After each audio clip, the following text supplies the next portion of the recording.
नमस्कार दोस्तों, SSC GD का न्यू वैकेंसी आ गया है जो कि 2025 का और 2026 का यह लेटेस्ट और बहुत ही बढ़िया वैकेंसी होने वाला है।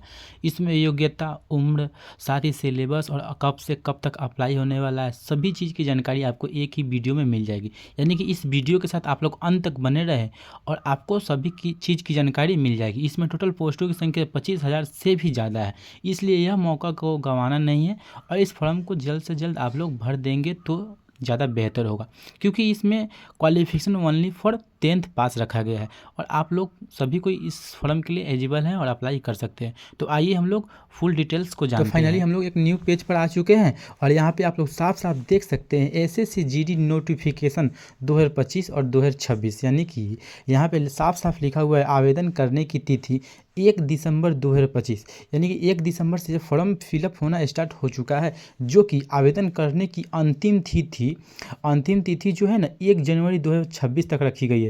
यानी कि यह फॉर्म स्टार्ट हो चुका है और आप लोगों के पास अभी भी समय है और आप लोग इस फॉर्म को ज़रूर से ज़रूर फिलअप कर दें। आगे इसमें लिखा हुआ है एप्लीकेशन फॉर्म में सुधार करने की तिथि, यानी कि किसी कारणवश कोई भी चीज़ गलती से मिस्टेक हो गया हो या फिर गलत आप लोगों ने फिलअप करवा दिया हो या फिर खुद से किए हैं तो गलत किसी कारणवश हो गया हो, उसमें सुधार कर सकते हैं आप लोग।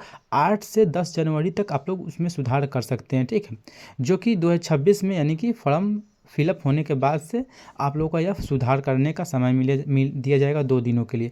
आगे इसमें लिखा हुआ है एडमिट कार्ड के बारे में। तो एडमिट कार्ड जो है एग्ज़ाम के 4 दिन पहले आप लोगों को देखने को मिलेगी।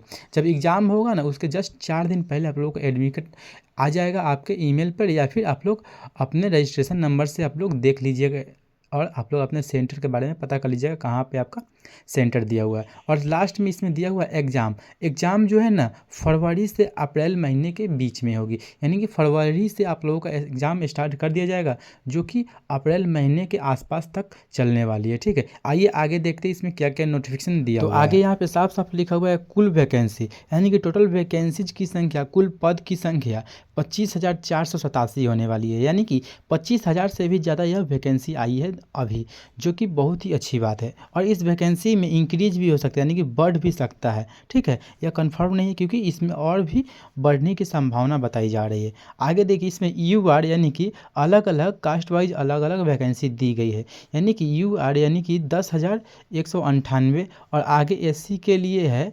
3433, आगे ST के लिए है 2,091 और साथ ही OBC के लिए 5329 और EWS के लिए है 2416। इस तरह कुछ वैकेंसीज है और मेन होता है टोटल वैकेंसीज। तो टोटल वैकेंसीज की संख्या आपके सामने है 25,487। आइए आगे नोटिफिकेशन आगे आप लोग देख सकते हैं इसमें अलग अलग पोस्ट वाइज वैकेंसीज दी गई है, यानी कि टोटल जो वैकेंसीज है ना, जो टोटल जो वैकेंसी आपके सामने दिखाई दे रही थी 25,000 से भी ज़्यादा, और किस पोस्ट में कितनी वैकेंसी है तो यहाँ पे देख लीजिए। बॉर्डर सिक्योरिटी फोर्स यानी कि BSF में टोटल 616 पोस्ट रखा गया है। 616 पोस्ट आपका BSF में होने वाली है। आगे है CISF यानी कि सेंट्रल इंडस्ट्रियल सिक्योरिटी फोर्स, यानी कि CISF में टोटल पोस्ट की संख्या 14,595 रखा गया है, ठीक। आगे देखिए CRPF यानी कि सेंट्रल रिजर्व पुलिस फोर्स में आपका 5490 यानी कि 5,490 पोस्ट रखा गया है। SSB में आपके देख लीजिए 1,764 पोस्ट है। आगे देखिए ITBP में आपका पोस्ट की संख्या 1,293 है। आगे देखिए जनरल ड्यूटी यानी कि AR Assam rifles general duty में दिया हुआ है 1,706 पोस्ट है और लास्ट में SSF में 23 वैकेंसीज होने वाली है, ठीक है। कुछ इस तरह आप लोगों का पोस्ट वाइज वैकेंसीज आपके सामने दिया गया है। आइए और भी अभी चीज़ें आप लोग वीडियो के साथ बने रहे, 2-4 और भी नोटिफिकेशन है हम लोग सभी के बारे में जान लेते हैं, क्योंकि आपको एक ही वीडियो में सभी जानकारी प्रोवाइड कर दी जा रही है, इसलिए वीडियो के साथ बने रहें।